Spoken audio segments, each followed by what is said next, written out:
함께 기도하겠습니다. 주님 감사합니다. 오늘도 새날 주시고 또 주님 하루를 시작할 수 있는 힘과 용기를 주시니 감사합니다. 어제와는 다른 하루가 되게 하여 주시고 어제 은혜를 누렸던 것보다 더 큰 은혜를 누리는 이 복된 하루로 인도하여 주옵소서. 예수님의 이름으로 기도드립니다. 아멘. 우리 찬송가 478장 찬양하시겠습니다.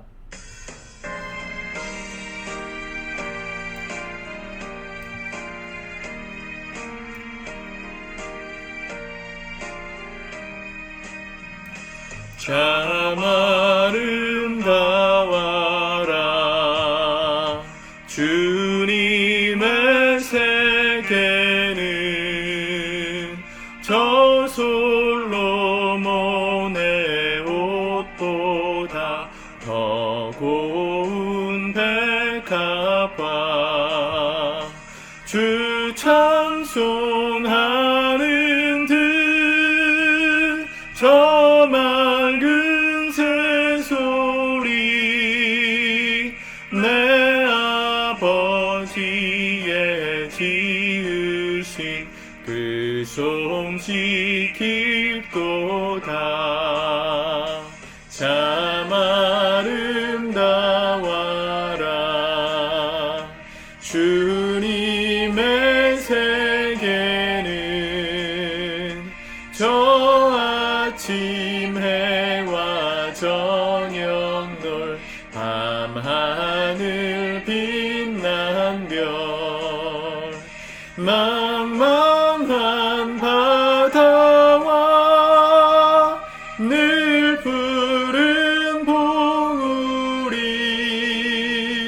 다 주 하나님 영광을 잘 드러내도다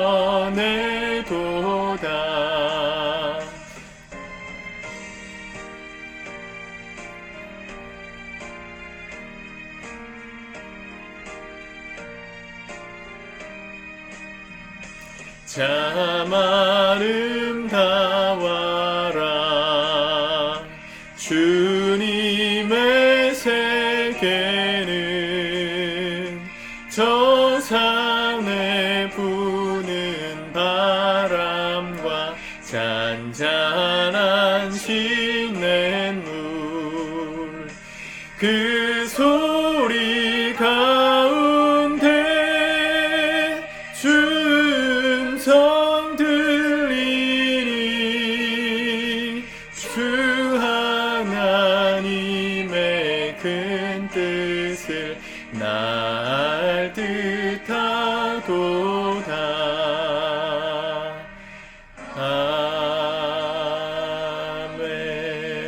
아멘. 아멘. 오늘은 시편 80편 말씀을 같이 묵상하도록 하겠습니다. 말씀을 먼저 읽으시고 영상을 이어서 보시면 좋겠습니다. 오늘 시편 80편 말씀도 아삽의 시라고 되어 있습니다. 그러나 시대적 배경은 아마 후대의 이야기인 것 같습니다. 다윗 시대의 레위 지파였던 아삽이 쓰기에는 이스라엘의 역사적으로 이 배경이 맞지가 않습니다. 어제와 마찬가지로 시인은 나라를 구원해 달라는 기도를 주님께 드리고 있습니다. 나라 가운데 하나님의 은혜가 임하기를. 특별히 3절 보겠습니다. 하나님이여 우리를 돌이키시고 주의 얼굴빛을 비추사 우리가 구원을 얻게 하소서. 하나님께서 우리의 삶을 회복시켜 주셔야만 회복이 되는 겁니다. 우리를 돌이키시고 그랬습니다. 회복이 우리의 노력으로 될 수 있다면 예수님은 굳이 이 땅에 오지 않으셨어도 됐을 겁니다. 회복될 수 없기에 주님께서 개입하신 것이죠. 우리의 힘으로 어떻게 하나 보자 테스트하기 위해서 기다리신 것이 아니라 우리가 그 하나님의 은혜가 필요하다는 걸 우리가 자각할 때까지 주님은 오랜 시간 침묵하셨고 또 우리가 그분의 간절한 기대를 구할 때 주님은 이 땅에 당신의 독생자 예수 그리스도를 보내셔서 우리를 구원하시는 구원의 역사를 완성하신 것입니다. 이것은 이스라엘의 역사 속에 나타난 하나님의 특별한 개입의 방식이기도 합니다. 출애굽 당시에 생각해보면 430년 동안 이 이집트의 노예로 살고 있었던 이스라엘 백성들을 주께서 구원하실 때 그 말씀을 보시면 출애굽기 1장 마지막에선 이 애굽 바로의 그 핍박과 그 학대가 극에 달했을 때 이스라엘 백성들이 하늘에 계신 하나님께 부르짖어 간구했다 그랬습니다. 우리를 구원해 주소서. 그리고 2장으로 딱 넘어가면 하나님의 구원의 역사의 시작, 이 모세의 출생에 관한 기록이 나오죠. 사무엘이 등장할 때도 마찬가지였고요. 예수 그리스도께서 태어나실 때도 마찬가지였습니다. 사무엘이 등장할 때는 어떻습니까? 엘리 시대, 영적으로 암흑기에 들어갔던 하나님의 음성이 들리지 않던 그 시대 사람들이 자기의 소견대로 옳은 대로 행하던 그 시대에 하나님은 구원의 손길을 허락하시고자 경건했던 부부 이 한나라는 어머니를 통해서 사무엘을 낳는 이야기를 기록하죠. 예수 그리스도의 탄생도 마찬가지입니다. 말라기 선지자가 구약의 마지막 예언을 하고 나서 400년 동안 침묵하셨습니다. 하나님. 중간기라 그러는데 신구약 중간기. 그 400년 동안의 침묵 동안 이스라엘의 역사가 격동합니다. 이 수많은 이 유대 민족주의자들로 인해서 자신들을 억압하는 타민족을 향해서 반란을 일으키기도 하고 전쟁을 일으키기도 하고 그래서 이스라엘이 뿔뿔이 여러 가지 갈래들로 분파가 나뉘게 됩니다. 사람의 힘으로 해결해 보려고 했지만 되지 않고 결국은 사람의 노력이 헛되다 고백하던 그때 비로소 예수 그리스도의 탄생, 특별히 경건했던 여인 마리아를 통한 요셉과 마리아를 통한 아이를 낳는 이야기를 성경이 기록함으로 신약이 시작되죠. 하나님의 회복은 언제나 지금도 우리의 삶에 주어지는 축복입니다. 문제는 하나님의 그 개입을 우리가 원하고 있느냐예요. 여러분들의 인생 가운데 하나님이 정말 개입하셔서 내 모든 문제를 해결하시고 내 모든 상황들을 역전시키셔서 우리를 회복시키실 그날을 기대하시는 마음이 있습니까? 하나님을 기대하십니까? 아니면 돈을 기대하십니까? 하나님의 개입이 있어야 되겠습니까? 아니면 사람의 도움이 있어야 되겠습니까? 무엇에 우리 마음이 더 가 있는가? 주님은 끝까지 기다리시고 하나님을 온전히 바라보는 그 타이밍, 우리가 다 모든 수단이 끊어지고 하나님을 바라보아야 되는 그 타이밍이 올 때까지 침묵하시는 하나님이십니다. 우리가 하나님에 대한 갈망이 있을 때 주님은 임재하십니다. 그래서 예수님도 말씀하셨죠. 천국은 침노하는 자의 것이다. 사모하는 자의 것이다. 그것을 사랑하고 간절히 기다리는 자의 것이다. 그랬습니다. 여러분, 우리 기독교는요, 다른 종교와 다르게 내가 무언가를 열심히 노력하고 수련해서 그분의 은혜를 끌어내는 게 아니에요. 그런 종교가 아닙니다. 다른 모든 종교는 우리의 행위와 노력을 통해 신의 어떤 은총을 끌어낸다고 가르치고 또 그렇게 생각하지만 기독교는 먼저 하나님이 우리에게 은혜를 주실 준비를 다 하시고 우리의 마음이 인격적으로 반응할 때까지 기다리시는 하나님이세요. 그 하나님을 정말 바라보고 있는가? 세상의 그 무엇보다 그 하나님을 소중하게 생각하고 있는가? 세상의 그 어떤 도움보다 하나님의 도움이 절실하다고 믿어지고 있는가?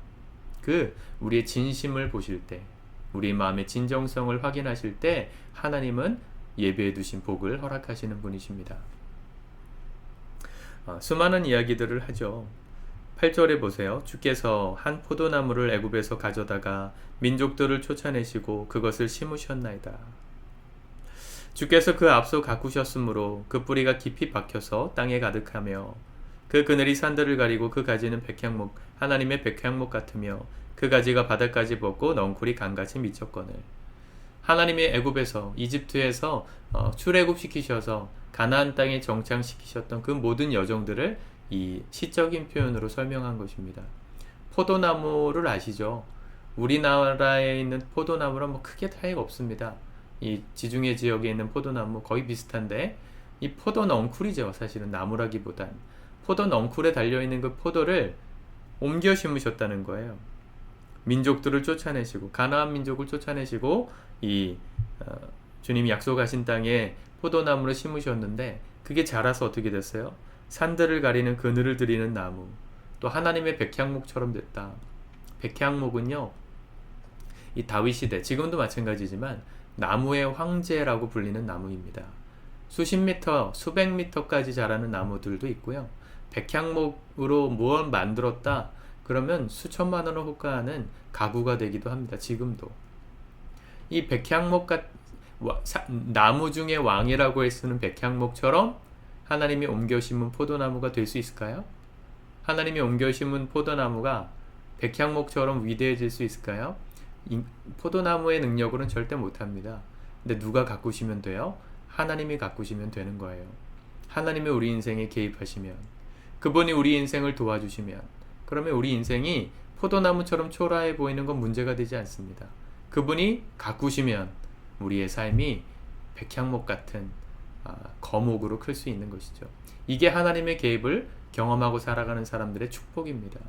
다른 어떤 것도 우리의 본질적인 것을 바꿀 수 없지만 오직 하나님만이 우리의 영혼의 본질을 바꾸시고 죄인에서 의인으로 바꾸시고 심판받을 자에서 천국 갈 자로 바꾸시고 죄의 종에서 하나님의 자녀로 바꾸실 수 있는 우리의 본질을 바꾸시는 그 하나님의 개입, 그게 우리의 마음이 준비가 되고 열릴 때 주어지는 축복이라는 것입니다.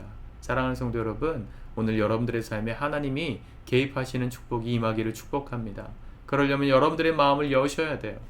다른 어떤 것을 의지하려고 하는 마음보다 하나님을 의지하는 마음이 가장 크셔야 합니다.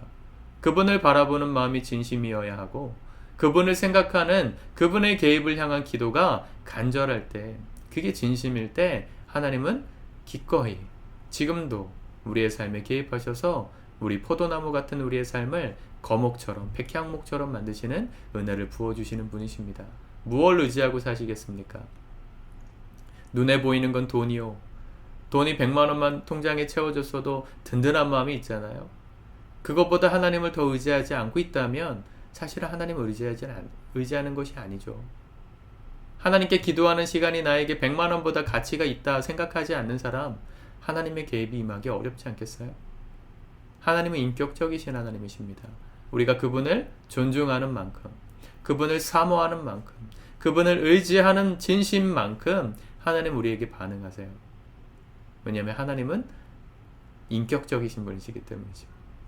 우리의 마음을 드리는 만큼 주님도 우리에게 반응하십니다. 물론 계산적으로 하신다는 게 아니에요. 우리가 그분의 은혜를 깨달을 수 있을 만큼 개입하신다는 것이죠. 우리의 시간을 들여 해야 될 건 뭡니까? 그분의 개입, 그분에 대한 우리의 진심, 그걸 넓혀가는 거예요. 그러면 하나님의 개입도 넓어지고 많아지고 확장되는 것입니다. 오늘 이 놀라운 축복의 선순환을 여러분들의 축복으로 누릴 수 있기를 축복합니다. 기도하겠습니다. 주님 감사합니다. 오늘도 말씀하심을 붙듭니다. 이 말씀대로 오늘도 하나님의 우리 삶 가운데 개입하심을 가장 진심으로 바라보고 가장 크게 의지하여 주께서 우리의 포도나무같이 초라한 인생일지라도 백향목처럼 거목으로 만드시는 그 놀라운 하나님의 본질적인 축복을 받아 누리는 우리 사랑하는 성도들의 복된 하루가 되게 도와 주시옵소서. 예수님의 이름으로 기도드립니다. 아멘.